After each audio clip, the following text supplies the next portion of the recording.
Mapagpalang gawi po sa bawat isa. Nawa po ay ang bawat isa ay lahat ay nadoon yung kagalakan, nadoon yung pag-iingat ni Lord sa atin lagi. Kaya naman sa pagpunta natin dito, lagi nadoon yung pasasalamat. Amen po.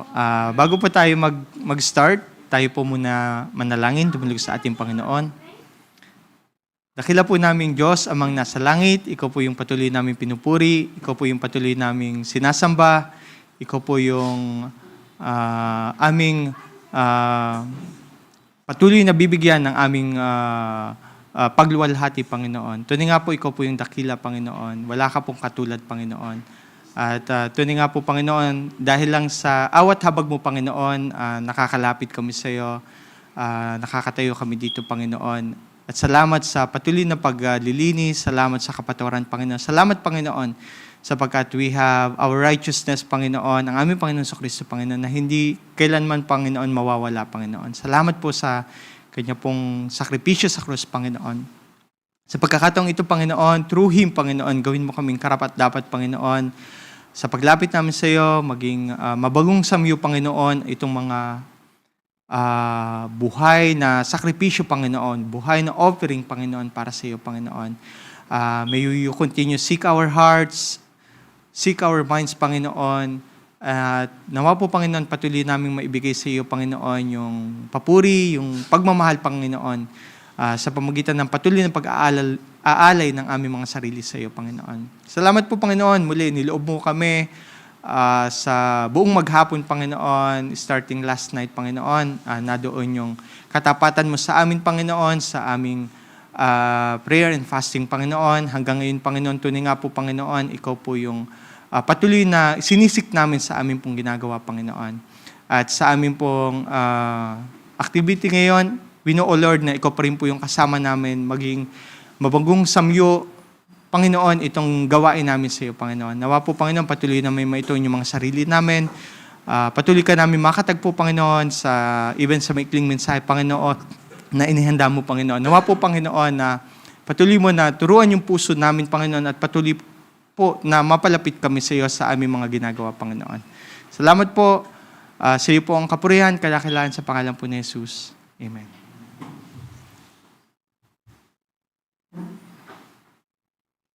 Amen po. At ito nga po yung activity natin ngayon, starting kahapon, yung prayer and fasting. So, we'll be having a short exhortation po. So, we all know that yung panalangin po, it is conversing and communing with God and listening to Him for the purpose of aligning our will to His. So, we come before God in the name of Jesus based on His Word, the Bible, and guided by His Spirit. Na I think Saturday, nag-aral po kami ng mga youth na it's about worshiping God in spirit and truth.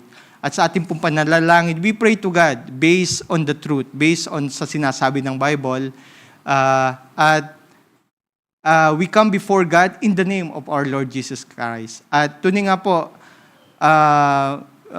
yung pananalangin ay regalo ng ating Panginoon na nakakalapit tayo sa ating Ama because we are guided by His Holy Spirit. At yung ginagawa po nating fasting, so it is a voluntary, so hindi po yun sa pilitan. So we abstain from food or we abstain from certain activities in a specified duration of time to feast in God's presence. So that's the purpose. More than sa pag-abstain, more than sa pag-iwas natin sa pagkain or sa mga bagay na gusto nating iwasan, but ultimately to feast in God's presence.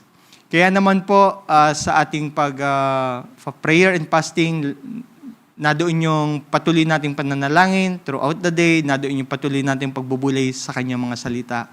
So this may require repentance from sin and a healthy expression of remorse to earnestly seek God's will. Katulad nga po ng mga example ng mga prophet sa Bible at ng mga lingkod ng Diyos na talagang nadoon yung great remorse nila. Even they are changing their clothes into sackcloth, sako. at naglalagay ng abo sa ulo to really show yung humility nila before God.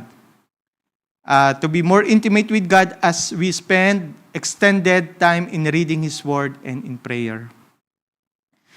So, sabi nga po, bakit po tayo nagpapas? God expect us to fast. So, it is in the Bible, it is commanded in the Bible, and Jesus fasted din. As we know na ang Panginoong Kristo yung great example natin sa kanyang pamumuhay. And the early churches fasted. And fasting demonstrates humility before God. And fasting makes us sensitive to the leading of the Holy Spirit. And fasting brings about personal and even national spiritual revival. So, ilan lang po ito sa mga reason bakit po tayo nagpapast.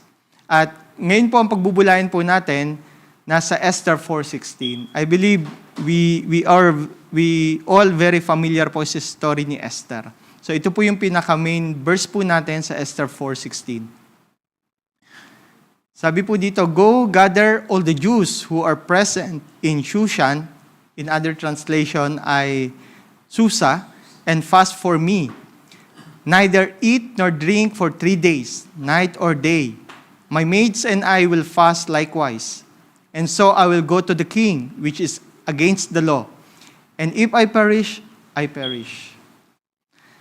So, alam po natin yung story po na to. Yung background po ng story, bakit po na ito po yung binabasa natin sa Esther 4:16. So, napaka yaman or napakadaming insight ang makukuha po natin talaga sa Esther. Talagang it requires talagang one full study, mahabang long study para pag-aralan natin ng Esther. And ngayon po magfo-focus po tayo dito. Bakit po si Esther nag-fast? Bakit po nasabi niya ang mga salitang ito? So we all know si Esther naging queen ng hari, at before him nandoon si Queen Vashti. And dahil nga po hindi sumunod si King Vashti, we all know this story. So nagalit yung hari at nag-issue siya ng decree na yung mga asawa na babae kailangan maging mag-submit sa mga asawang lalaki. At humanap sila ng replacement ni Queen Vashti. At alam po natin na si Esther po yung nakapalit niya. And nung naging queen siya, napunta siya sa palasyo ng hari. We all know na as per advice din ni Mordecai na itago yung kanyang nationality or yung pagiging Jew niya. We all know. And we all know si Mordecai at saka po si Esther, magpinsan po sila. Since namatay po yung magulang ni Esther, ang nag-alaga na po sa kanya ay si Mordecai at parang itinuring niya siyang kanyang anak. At we all know si Mordecai po tagabantay sa may palasyo, sa may pintuan. At meron pa pong isang karakter, si Haman. So si Haman po nasa magandang pwesto po dahil sa kanyang mga accomplishment din, nasa magandang posisyon sa kaharian po. At so nagpa-issue po ng decree si Haman na lahat po ng tao ay magbibigay pugay sa kanya sapagkat nasa magandang position po siya. Pero sabi nga po, si Mordecai is Jew, hindi po siya luluhod kahit kanino, meaning hindi po, alam po niya na Diyos lamang po yung kanya ng sambahin at lohodan, hindi po tao. At dito po nagalit si Haman. At kaya nga po, ano pong nangyari doon? Pinausap po niya yung hari, sabi niya sa hari na may isang grupo dito sa ating nasasakupan na hindi kakaiba yung kanilang culture at hindi sumusunod sa mga alituntunin ng kaharian. Kaya kailangan lipulin sila. So, yun po. Kaya yung hari naman sumunod. So, nag-issue ng decree. So, alam po natin yung nangyari. Of course, nagbigay nga po ng takot sa lahat ng... Kasi nga po, ang decree ay papatayin silang lahat. Lilipulin ang buong Hudyo. At kaya nga po, kinausap ni Mordecai. Yeah, si Esther at pinaalam po itong malungkot na balita. At sabi po ni Mordecai na kausapin nga po yung hari. Pero unang reply po ni Esther, sabi po niya, last month lang na kinausap ko ng hari at by law, before you present yourself to the king, kailangan isumun ka ng king, hindi ka basta-basta makakalapit, or else kahit sino buhay ang kapalit. At yun nga, may example nga na yung hindi sumunod, like nga po si Basti, talagang tinerminate siya, kumbaga tinanggal siya. At yun nga po yung law, hindi siya basta-basta, walang sino man makakalapit until masumun ng hari. And this is like an urgent na kailangan nilang gawin dahil sa decree po ng hari na papatayin nga ang mga Jews. So, at kaya nga po, nasabi dito ni Esther kay Haman. At before that, nag-reply si Mordecai pala, nasabi ni Mordecai, okay, kung hindi mo naman kami tutulungan, yun, nandun yung faith ni Mordecai, nagagamit siya ng iba to, nailigtas sila. Pero si Esther, of course, they will be in ruin. Sabi nga ni Mordecai, kasi nga, kumbaga, hindi yun yung kalooban ng Panginoon. Hindi niya sinunod yung kalooban ng Panginoon. But, yun nga, with that words, at na-realize din niya ito po yung maganda din na sinabi ni Mordecai na maybe nasa posisyon kanya sa royal position for a time like this. And so, marami pong insight, maraming realization, at even sa ating buhay po. So, nakita po natin doon yung sovereignty ng ating Panginoon. In Book of Esther, kung napag-aralan niyo po ito, hindi po nabanggit doon yung salitang God. Yeah? But God is moving sa situation, God is moving sa lahat ng pagkakataon. Hindi po nabanggit ang word ni God, but siya po yung nag-orchestrate. Siya po yung nagplano at nag-execute ng bawat plano po sa Esther. So makikita po natin doon yung pagkilos ng ating Panginoon. Yung pagluklok pa lang ni Esther, yung pagiging guard ni Mordecai. So alam po natin. And nakasulat din po doon at na si Mordecai may nagawang accomplishment sa hari, na siya po yung nagsabi sa hari, nagsumbong sa mga gustong magpapatay sa hari. Pero during the time, nakalimutan yun ng hari. During the time. So ito po yung naging response ni Esther kay Mordecai. Nasabi po niya is, "Go gather all the Jews who are present in Shushan and fast for me, neither eat nor drink for 3 days, night or day. My maids and I will fast likewise. And so I will go to the king, which is against the law, and if I perish, I perish." So ano pong makikita natin dito sa response ni Esther? So nakita po natin yung courage at yung faith po ni Esther. So nadoon po yung tapang niya. Though isa siyang babae, so nagpakita po siya ng tapang at pananampalataya na ang Panginoon po yung tutulong sa kanya. So ito po yung matututunan natin kay Esther po dito. So doon po sa actions na ginawa niya, na doon po yung kanyang matinding pananampalataya sa ating Panginoon. At I believe na-realize din niya yung sinabi ni Mordecai na maybe, ayun nga, nasa royal position siya for a time like that para i-save yung kanyang mga kababayan. So, Esther reliance on God's guidance. So, nabanggit po din kanina na tuning nga po, we are doing the prayer and fasting to seek God's guidance sa mga buhay natin. Even sa katulad po ngayon, we declare today as our prayer and fasting to continue seek His guidance sa buhay natin, sa sitwasyon ngayon, sa nangyayari sa paligid po natin. And I believe, but for sure, God put us here. It's not an accident, But God put us here na masaksihan natin din yung mga nangyayari para tayo po yung manalangin, tayo po yung gamitin ni Lord. Magbigay, sabi nga, we are salt and light in the world. At today nga po, napakagulo, napakadilim ng nangyayari sa paligid natin. But we Christians are made by God to be light and salt of the world. So si Esther po, nandun po yung kanyang reliance sa guidance po ng ating Panginoon. Kaya nga po nagpa siya. He wants to confirm na ito po yung gustong ipagawa ni Lord, or he wants to confirm na iyon pong gagawin niya ay ito po yung kalooban ng ating Panginoon. And yung last po, Esther sacrifice for others.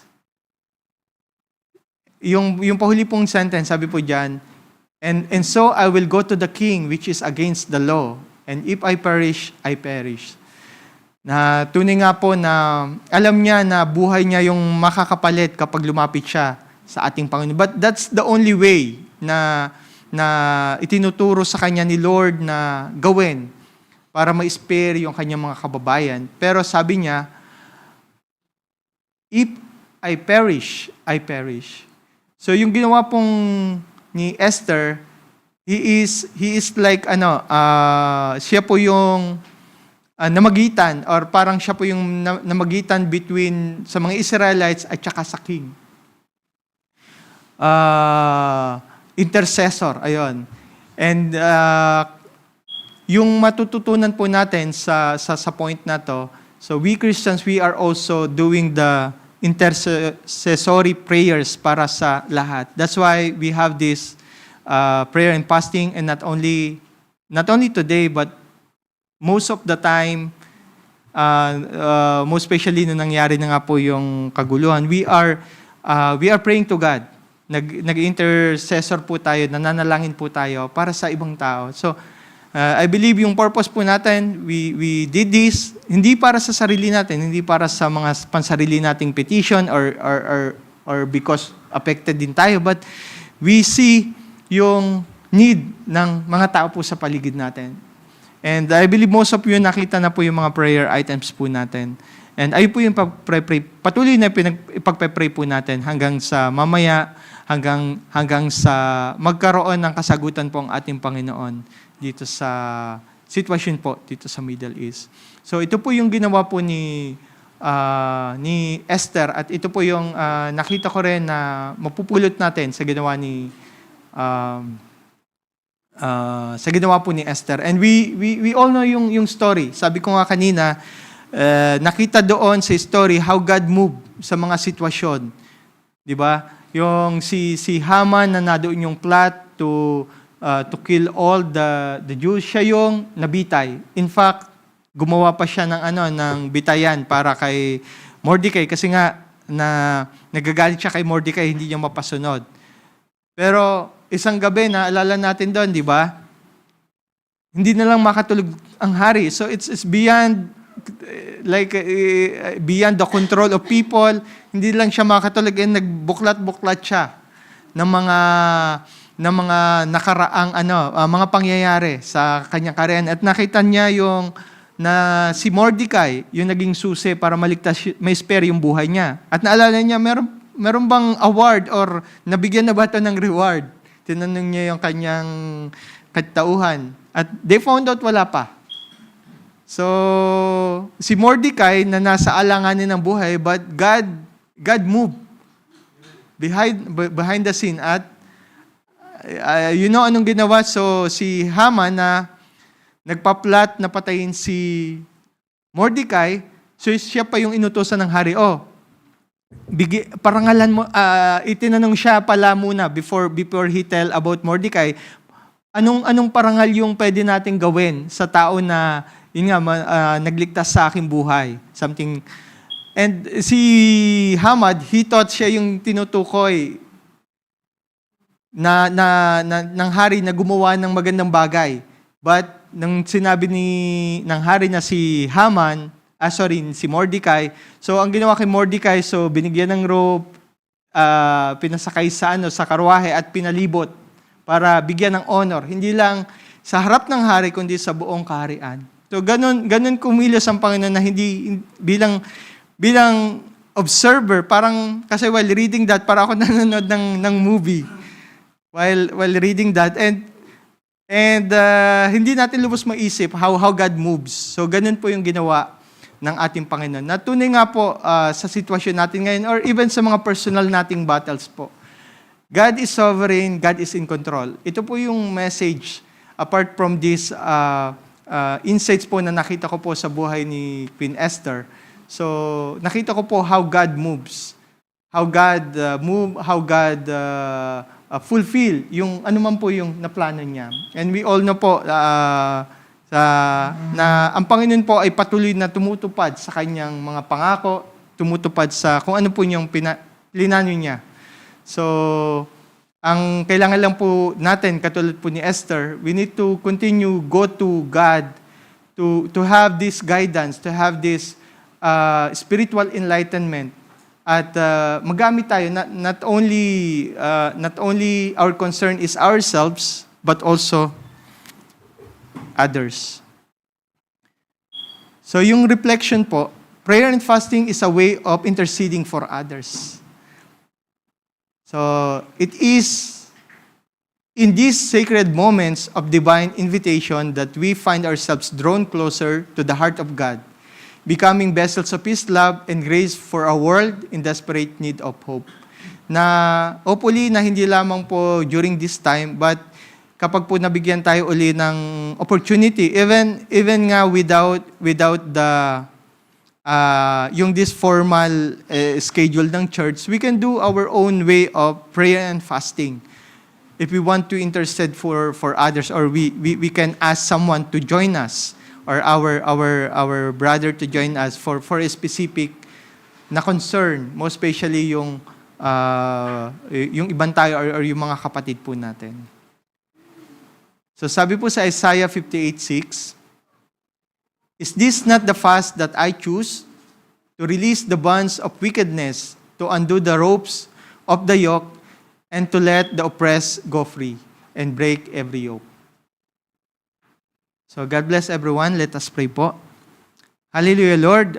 Tunay nga po, Panginoon, na Ikaw po yung Diyos na sovereign, Ikaw po yung Diyos ng may control ng lahat ng bagay. At salamat po, Panginoon, for inspiring us sa buhay po ni Esther, sa buhay ni Mordecai, sa story po na nasulat nyo doon. No?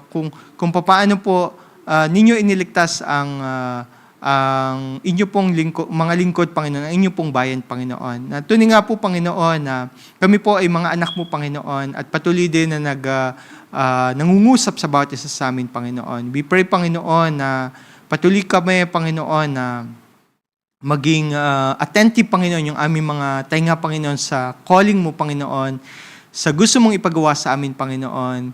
And chaos man, yung mga nasa paligid namin, or may mga personal kaming struggles or challenges, we have a faith, Panginoon, na Ikaw po yung patuloy na nagwo-work, Panginoon, para sa kabutihan po namin, Panginoon, para sa kabutihan po ng bawat isa, Panginoon.